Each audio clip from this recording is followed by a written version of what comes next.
Good morning बच्चों पिछली class में हम लोग पद परिचय के बारे में जाने थे और हम लोगों ने जाना था कि संज्ञा का पद परिचय कैसे दिया जाता है। आज की क्लास में हम लोग पद परिचय में ही सर्वनाम का पद परिचय कैसे देते हैं इसका अध्ययन करने जा रहे हैं। आप अपनी पुस्तक में पेज नंबर 195 पर देखिए, सर्वनाम का पद परिचय। पद परिचय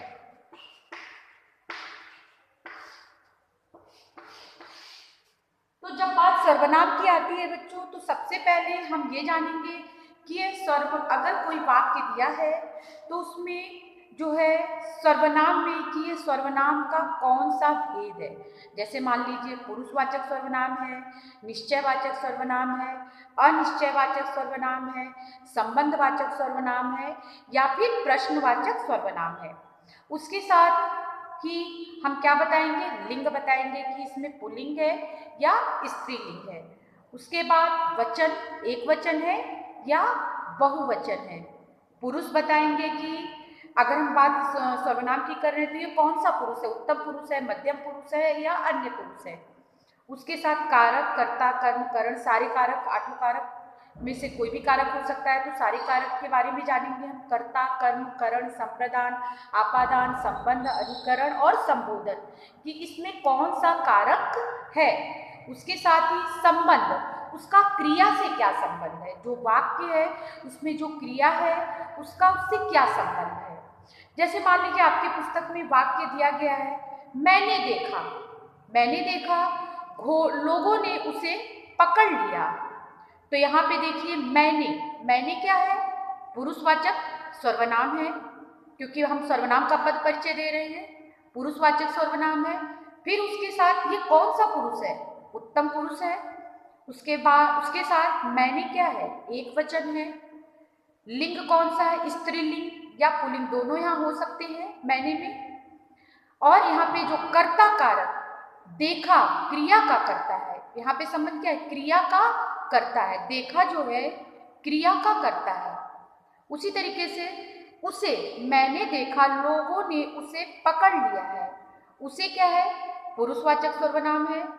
और यह पुरुषवाचक का सर्वनाम है तो इसमें कौन सा है, इसमें अन्य पुरुषवाचक है।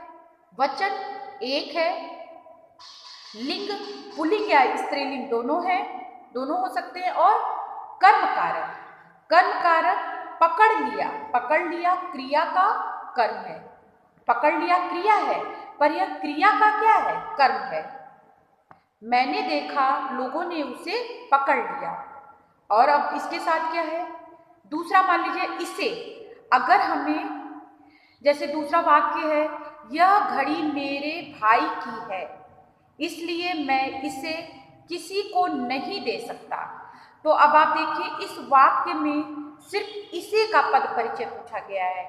तो इसी तरीके से बच्चों एग्जाम में जब इस तरीके के प्रश्न आएंगे तो जिसका परिचय पूछा जाएगा उस शब्द के नीचे अंडरलाइन होगी, वो शब्द रेखांकित होगा, आपको सिर्फ उसका ही पद परिचय बताना है।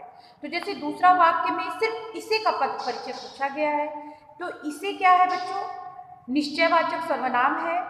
उसके साथ इसे जो है एक वचन है और इसमें लिंग क्या है, स्त्रीलिंग है। यह घड़ी मेरे भाई की है इसलिए मैं इसे किसी को नहीं दे सकता, इसे स्त्रीलिंग है।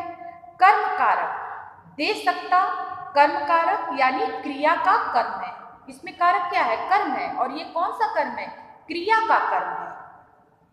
बस इतनी सारी चीजें हम बताते हैं। आगे बढ़ते हैं, दूसरा है विशेषण का पद परिचय।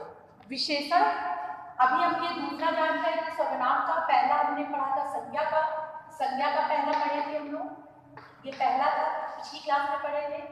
तीसरा है विशेषण का, विशेषण का पद परिचय।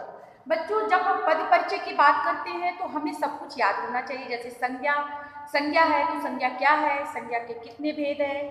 फिर सर्वनाम है तो सर्वनाम क्या है, सर्वनाम के कितने भेद और कितने उपभेद हैं।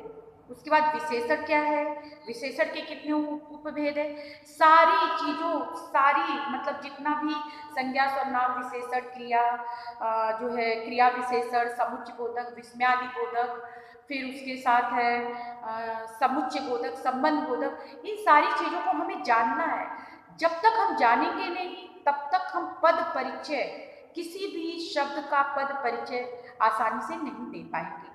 इसके लिए हमें सबके भेद और उपभेद जरूर जानने होंगे। तो इसलिए आप ये भी एक काम करिए कि एक बार पिछला उठा के संज्ञा, सर्वनाम, विशेषण, क्रिया, इन सारी चीज़ों को आप एक बार रीडिंग कर लीजिए। अब वैसे आपको आता है, पर अगर आप एक बार रीडिंग लगा लेंगे तो आपको पद परिचय देने में और आसानी होगी। तो चलते अपने टॉपिक की तरफ। जैसे विशेषण का पद परिचय, तो विशेषण की जब बात होगी तो इसमें विशेषण के भेद कौन कौन से भेद हैं, गुणवाचक है, संख्यावाचक है, परिमाणवाचक है, सार्वनामिक है, सार्वनामिक या फिर संकेतवाचक आप कह सकते हैं। तो हमें बताना है कि जो भी शब्द होगा उसमें विशेषण का या कौन सा भेद है।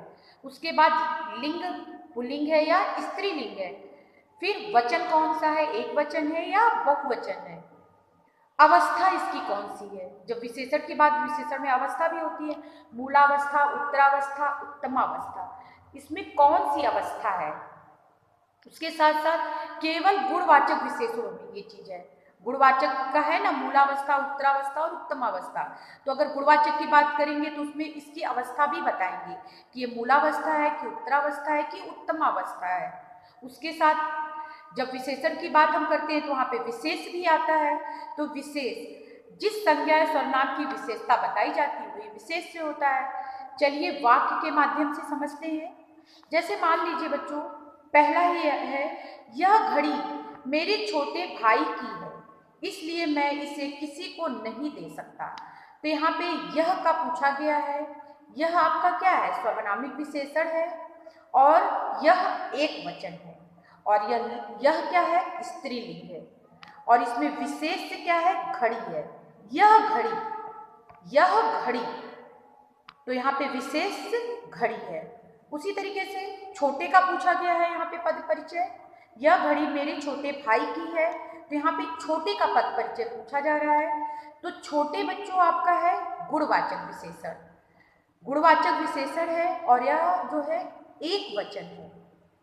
लिंग क्या है, पुल्लिंग है, और यह क्या है, गुणवाचक की बात करेंगे तो यहाँ पे अवस्था भी बताएंगे। तो यहाँ पे मूलावस्था और इसका विशेष है भाई, यह घड़ी मेरे छोटे भाई की है। तो यहाँ पे छोटे बता रहे हैं हम, छोटे का पद परिचय बता रहे हैं, तो इसका विशेष क्या होगा, भाई। उसी तरीके से आप देखिए दूसरा वाक्य है, ममता की मारी माता ने अपने घायल बच्चे को तुरंत उठा लिया। तो यहाँ पे घायल का पद परिचय पूछा गया है। तो आपको सारी चीजों का पद परिचय नहीं बताना, जो पूछा जाएगा आपको उसका ही पद परिचय देना है। तो यहाँ पे घायल जो है बच्चों गुणवाचक विशेषण है, एक वचन है, पुल्लिंग है, और यहाँ पे जब गुणवाचक की बात करेंगे तो हम ये भी बताएंगे कि मूलावस्था है, उत्तरावस्था है या उत्तमावस्था है। तो ये क्या है, मूलावस्था, और इसमें विशेष क्या है, बच्ची। तो ये था बच्चों आपका विशेषण का पद परिचय। एक काम आप ये करिएगा कि एक बार आप विशेषण के भेदों को अच्छे से पढ़िएगा, उसके उपभेदों को पढ़िएगा, विशेष क्या है। जब ये सारी चीज आप जानेंगे, जैसा कि मैं पहले भी कह चुकी हूँ कि एक बार आप व्याकरण के जितने टॉपिक हैं सबको आप रीडिंग लगा लीजिएगा तो आप आसानी से बता पाएंगे किसी भी शब्द का पद परिचय। तो आपने जाना विशेषण का पद परिचय। अगला है बच्चों, तीसरा है आपका चौथा, क्रिया। क्रिया, क्रिया का पद परिचय। तो जब बात क्रिया की होती है, क्रिया आपको पता है किसी काम का करना या होने को हम क्रिया कहते हैं। जब क्रिया का पद परिचय हम जानेंगे तो सबसे पहले उसमें हमारे दिमाग में तुरंत आना चाहिए कि क्रिया की बात हो रही है तो क्रिया अकर्मक है या सकर्मक, ये जानेंगे। उसके साथ इसके अन्य भेद भी है, प्रेरणार्थक, पूर्वकालिक, अपूर्ण क्रिया, सहायक क्रिया, ये भी आप पढ़े हैं क्रिया वाले पाठ में। उसके साथ ही हम बताएंगे काल, काल बताएंगे कि इसमें कौन सा काल है, भूतकाल है, वर्तमान काल है, भविष्य काल है, या फिर उसके उपभेद भी, उसके हर कालों के उपभेद भी हैं, भूतकाल के, वर्तमान काल के, भविष्य काल के। ये सारी चीजें आपको पढ़ाई जा चुकी हैं और आप पढ़ते चले आ रहे हैं क्लास 6 से ही।